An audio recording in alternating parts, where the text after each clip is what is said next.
তাহলে আসি রে। হ্যাঁ হ্যাঁ, সাবধানে যাইও, আর পৌঁছায় একটা ফোন করো কিন্তু। যা, একবার এদিকে আয় তো দেখি।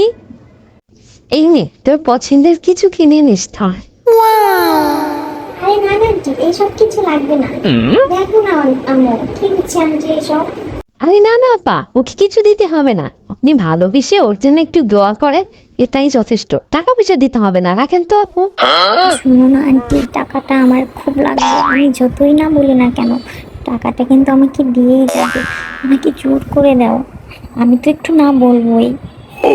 আন্টি টাকাটা দিয়ে যাও প্লিজ প্লিজ আন্টি। আরে রাখো তো, টাকা দিতে হবে না তো। তুই চুপ থাকবো, থামবি এখন। সাই ধর, রাখো তো, ধর, রাখ এটা। থ্যাংক ইউ আন্টি, এটাই তো চাই, তোমার মতো আন্টি যেন বারবার আমাদের ঘরে আসে। তাহলে আসি রে, থাক আপু, যা, ভালো থাক।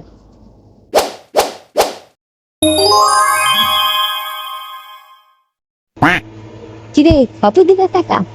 দে দে দে, টাকাটা আমায় দে। 500 টাকা? কেন? এটা আমার টাকা, তোমাকে কেন দিব? হ্যাঁ, তুই লাগলে টাকাটা আমার থেকে নিয়ে নিবি। আমি কি বাড়ি ছেড়ে চলে যাচ্ছি নাকি? এই টাকাটা না আর জীবনে পাওয়া যাবে না। কি বললি? আই, কি বললি তুই?